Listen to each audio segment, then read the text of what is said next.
M. Pazini Júnior, Marcos Pazini Júnior, sejam bem-vindos. Eu comentei nos vídeos anteriores os trabalhos que estão por vir, eu estou com um pouco de dificuldade. Espero que meu vídeo comece a ser mais abrangente, alcançar mais gente, para que possa gerar recurso de tudo, não é só para dar continuidade ao vídeo, até da própria questão da sobrevivência. E terão assuntos muito interessantes. Um outro assunto que eu ia gostar de abordar, e já tinha conversado com uma amiga minha há muito tempo, acho que foi em 2019. Eu tinha tido um sonho tão realista, sabe, tão tangível, não é aqueles sonhos loucos que a gente tem, mas um sonho muito realista. E é como se fizesse parte, da mesma forma que está fazendo parte essa realidade, o sonho era tão real que era como se fosse essa realidade, fizesse parte dessa realidade.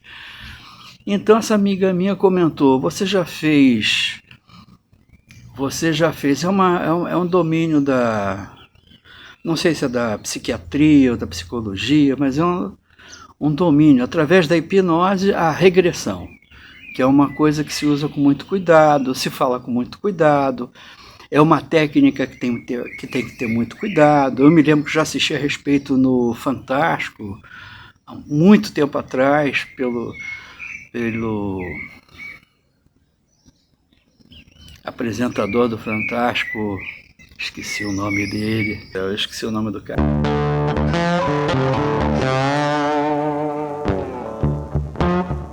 De me lembrar o nome do repórter que fez esse documentário fantástico, Hélio Costa. Esse comentário da regressão humana pela ciência, através do hipnotismo. Hélio Costa. É isso aí, acabei de lembrar o nome.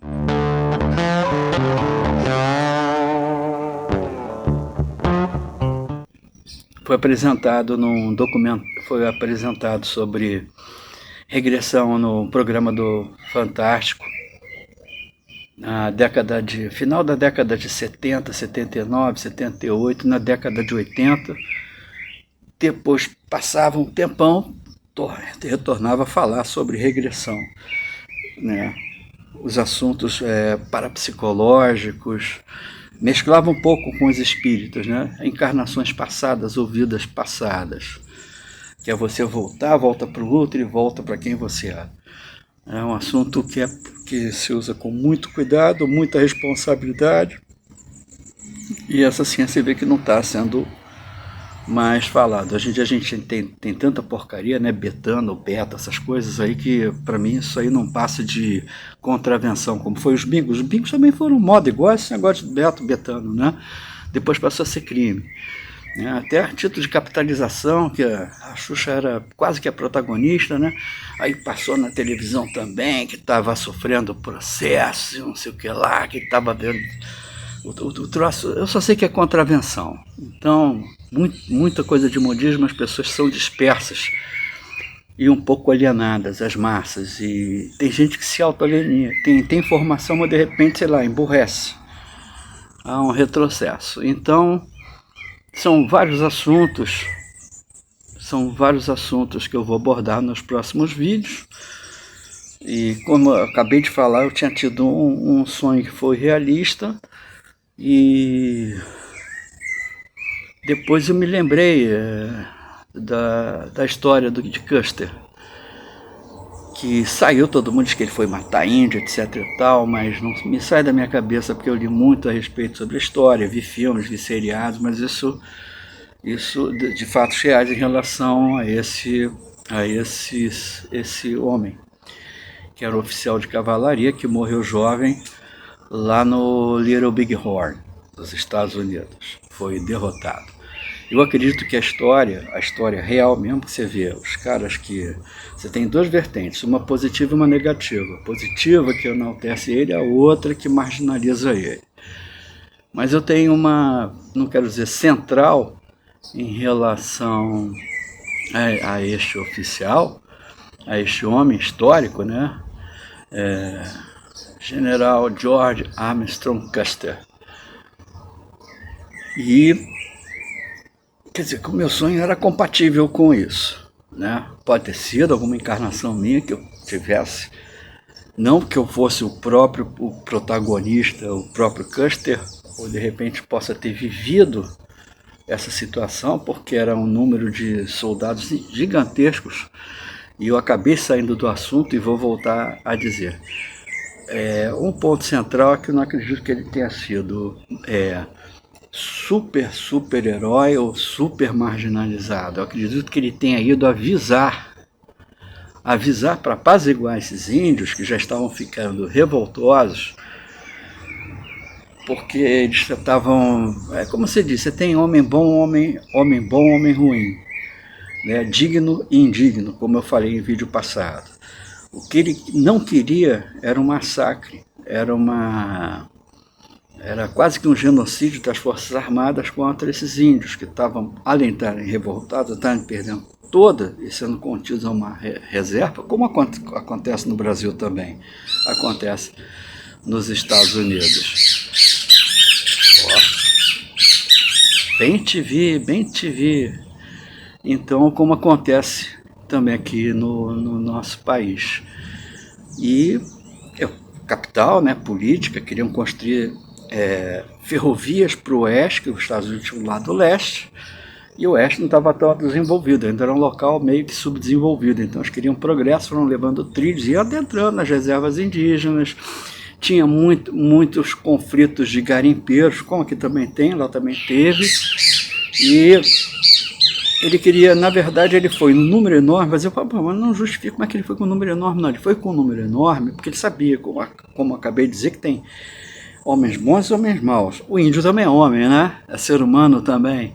Então havia no meio desses outros caras mal intencionados, como há também o homem branco mal intencionado com a política, bem ou mal intencionado também. No meio dos índios havia homens bem intencionados e mal intencionados. Então a justificativa foi que ele foi com um número maior para não ser interceptado pelos maus, para que ele pudesse chegar ao touro sentado, conversar com o touro sentado, tentar convencer. Ele já quase não tinha mais conversa para convencer, porque todo o tratado que se fazia era desfeito. Então ele nem sabia como ia fazer isso, mas ele nem saberia como fazer isso direito. Então ele nem saberia como ia fazer isso direito.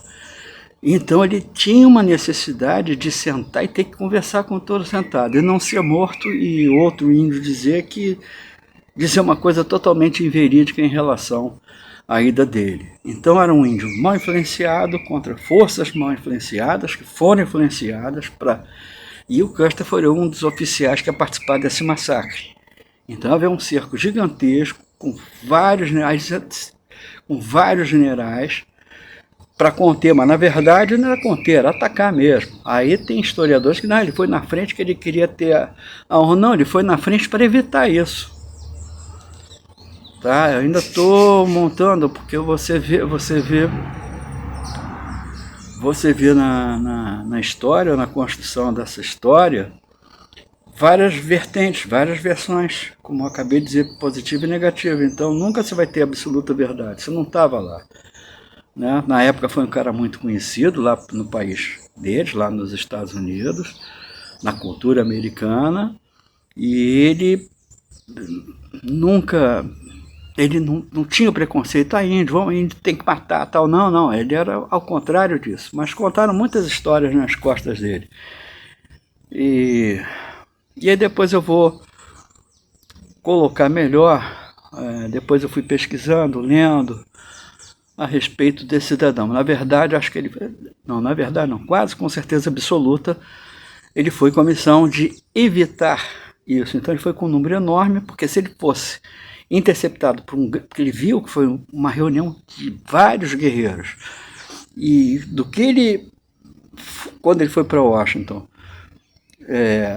encontrar lá com um oficial candidato a presidente, que era oficial, um general superior a ele, que arrumou esse trabalho do 7º Regimento de Cavalaria. Ele ouviu o que tinha que ouvir, também foi para teatro, viu? Tinha revistas, historinhas dele, aí ele lutou e tal, como super-herói, como super-homem. Né? Ele olhava aquilo ali com, sabe, a certa distância, né? Obrigado e tal, mas nem tanto. E retornou muito preocupado com o forte onde ele estava, e já tinha recebido essa ordem. Ele achou um absurdo, ele estava vendo ali que seria um genocídio, seria uma carnificina dele e vários outros oficiais de outros fortes, para fazer uma intervenção gigantesca, que acabou acontecendo após a morte dele. Ele foi tentar evitar uma coisa, no fim, dois oficiais dele, que era ele, o comandante central, e outros 2 comandantes, um major e um capitão. Houve outros majores, outros capitães que participaram, mas na linha de comando era ele, mais outros 2. Que no fim, praticamente, abandonaram ele no meio da batalha. Ficaram com medo, resolveram não interceder, e no fim ele morreu. E aí o inevitável, o que ele queria evitar, pelo contrário, surtiu efeito contrário. Houve um ataque monstruoso, gigantesco, os índios já tinham se dispersado, né? A história é muito grande. Isso tem que colocar no próximo vídeo. Como eu vou colocar vários assuntos sobre alquimia, hermetismo, que abrange macrocosmo, microcosmo, macrocosmo, microcosmo, depois esse macrocosmo para o microcosmo, que eu chamo de mesocosmo, que está entre o macro e o microcosmo, que somos nós, que são essa dimensão, esse tamanho. A ideia proporcional a esse tamanho eu vou colocar mais para frente. Então essa é uma das histórias, já que ficou longo, eu falei para caramba igual um papagaio, e essa é uma das pesquisas, né, historiográfica, né, que eu vou colocar no próximo vídeo. E vou ficando por aqui, porque não é só sobre hermetismo, sobre alquimia, é sobre arqueologia, antropologia, biologia, ecologia, todas as gias, e história de como as coisas foram surtindo de forma progressiva. Então deveria ter bastante vídeos, porque eu tenho que primeiro pesquisar. Eu gosto de fazer as coisas, eu já tinha pesquisado, já tinha visto há muito tempo atrás, então estou trazendo de novo à tona para poder passar essas informações àqueles que estão interessados. E algumas coisas muito bacanas em relação à projeção psíquica, para a elevação da consciência humana. Isso é um pouquinho desse foco político, dessas polaridades, né? E desse modismo e dessas coisas que, ao invés de trazer crescimento, não traz crescimento, traz inverso, increscimento, traz retrocesso mental. Eu não quero falar sobre isso, eu quero ficar em harmonia e passar paz, harmonia, paz profunda. Fiquem com Deus. Namastê, Samandi. Beijo, tchau, tchau.